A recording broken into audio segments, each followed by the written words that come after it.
Nehir'in aklının köşesine yazılmıştı aslında şey için söyledikleri. Gece eve dönüp yatağına uzandığında yazık adama diye düşündü.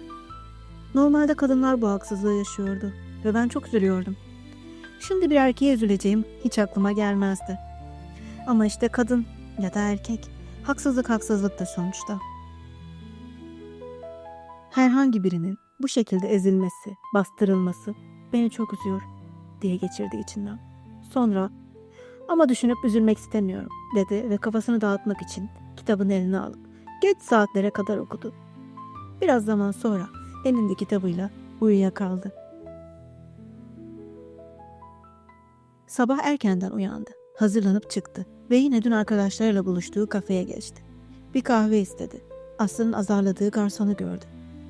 Göz göze geldiler. Çocuk hemen kaçırdı bakışlarını utangaç bir edayla. Nehir'in hoşuna gitmişti çocuğun bu tavrı. Çocuğa bakıp gülümsedi ve sonra kahvesini alıp çıktı. Ama o esmer, uzun boylu çocuğun tatlı, utangaç tavırları ve geceyi andıran güzel gözleri çıkmadı aklından bütün gün. Akşam işten çıkınca uzun zaman sonra hiçbir yere geçmeden direkt eve geldiğinde sofra hazırdı. Ama masada yemeklerin dışında sevmediği bir şey daha vardı. Babasına bakıp tedirgin bir sesle "İçecek misin baba?" diye sordu. Babası "Yok kızım, ben hiç ağzıma koymam, bilmiyorsun sanki. Annen istedi. İçeride üzerini giyiniyor," dedi. Nehir şaşırmıştı. Masaya geçti. Sürekli gözleri annesinin üzerindeydi. Burada her şey çok farklı olacak sanıyordu. Masada içkiyi görmek, tekrar o kabus gecelerinin yaşanacağının korkusunu yüreğine düşürmüştü. Yemek sessizlik içinde yenildi. Nehir odasına geçip kitabını okumaya başladı.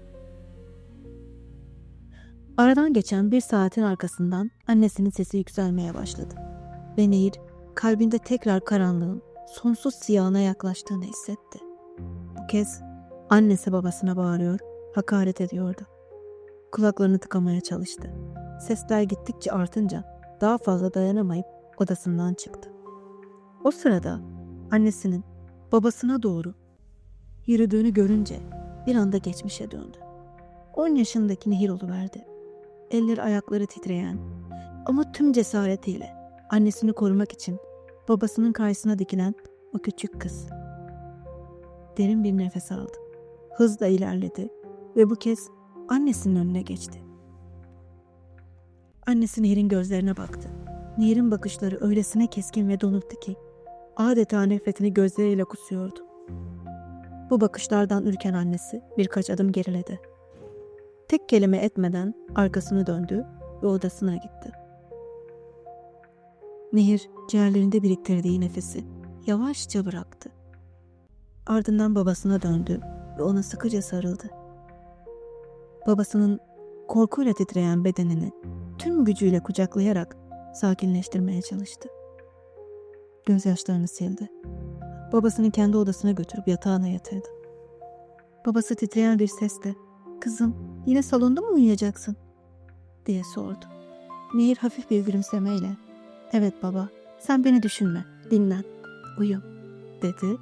Bir yastık ve battaniye alarak salona geçti. Dakikalardır tuttuğu gözyaşları şimdi yanaklarını yakarak dökülüyordu. İçinden her şeyin farklı olacağını sanmıştım. Ama bu nasıl olur? Hangi evrende olursak olalım biri diğerini ezmek zorunda mı? Onların bize yaşattıklarını kendileri yaşayınca mutlu olacağını sanıyordum. Ama hala içim acıyor diye geçirdi. Gözyaşlarını sildi ve derin nefesler alıp vererek kendini sakinleştirmeye çalıştı. Yorgun bedeni kısa süre sonra uykuya yenik düştü.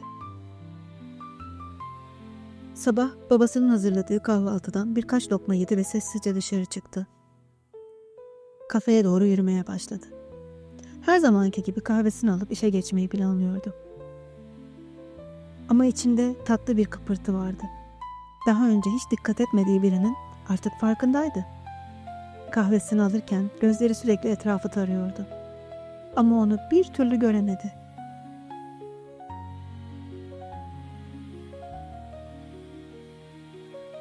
Kafeden çıktı ve işe doğru yürümeye başladı. İçinde garip bir üzüntü vardı. Gerçekten onu göremedim diye mi üzüldüm? Saçmalıyorum. Onu tanımıyorum bile. O gözler beni bu kadar etkilemiş olamaz diye düşünüyordu. Tam o sırada birinin kolunu hızla çarpmasıyla düşünceleri bölündü. Oydu. O kara gözler belli ki geç kalmıştı ve koşuyordu. Telaştan Nehir'e çarpmıştı ve kısa bir an için göz göze gelmişlerdi. Nehir o kara gözlerin içinde kaybolacağını sandı. O karanlığın içindeki çocuk, "Özür dilerim," dedi ve gülümsedi. Ardından yine o tatlı, utangaç tavırlarıyla koşmaya devam etti kafeye doğru. Nehir bu kez gözlerindeki karanlıktan çıkıp sesindeki büyüye daldı. Tek bir kelime bile edememişti. Heykel gibi dolup kalmıştı. O hızla uzaklaşırken Nehir arkasından öylece baka kaldı.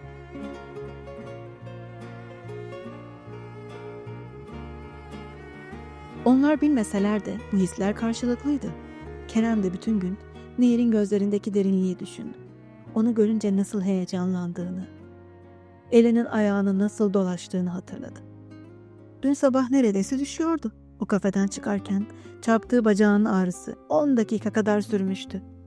Bugün ise onu yeniden görünce güzelliği aklını başından almıştı. Hızını ayarlayamayıp Nehir'e çarpmıştı. Kim bilir ne salak olduğumu düşünmüştür diye düşünüp bütün gün üzüldü. Kerem tarih öğretmenliği okumuştu ama atanamamıştı. Geçici diye başladığı bu kafede 2 yıldır çalışıyordu. Ailesinin tek çocuğuydu ve işler istediği gibi gitmediği için hissettiği mahcubiyet onu evden ayrılmaya itmişti. Şimdi tek başına yaşıyordu. İşten çıkıp evine döndüğünde düşünceleri kitaplarında değil, Nehir'in güzel gözlerindeydi. Üstelik onu düşünürken yüzünde beliren tebessümün farkında bile olmadan hayalindeki o gözlerin içinde kayboluyordu.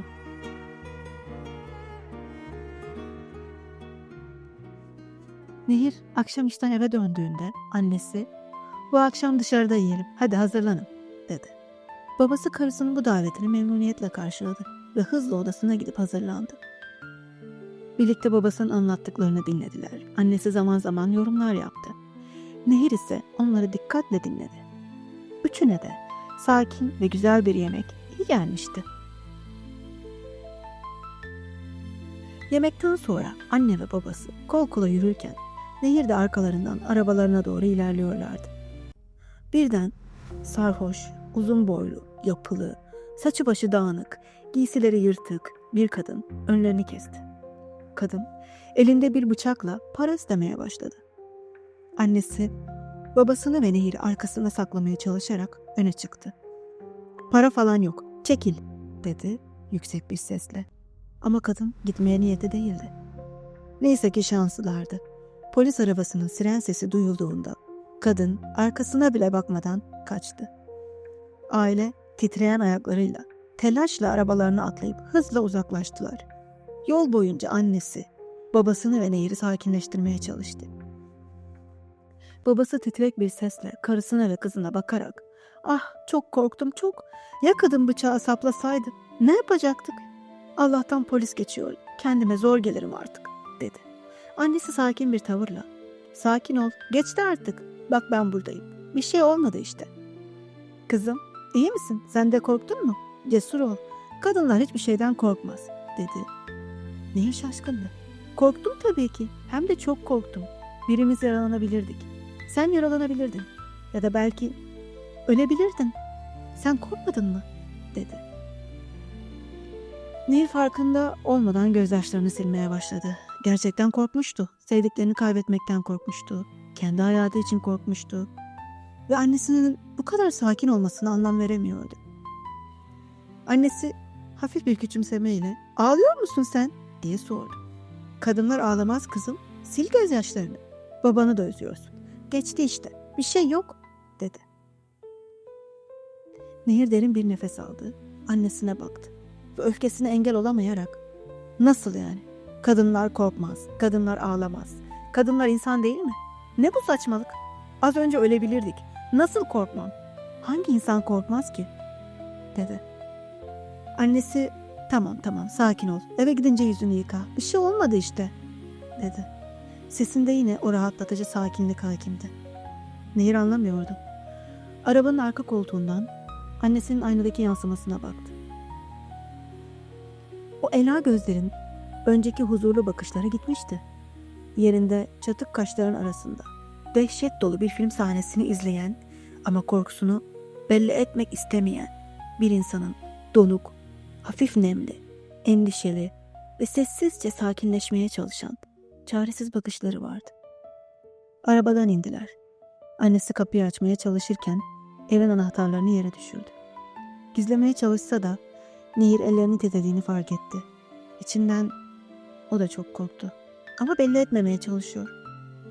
Kendimizi güvende hissetmemiz için uğraşıyor. Evet, önceki hayatımda böyle bir durum yaşansa babam aynı şeyleri yapacaktı. Şu anda roller değiştiği için annem yapıyor.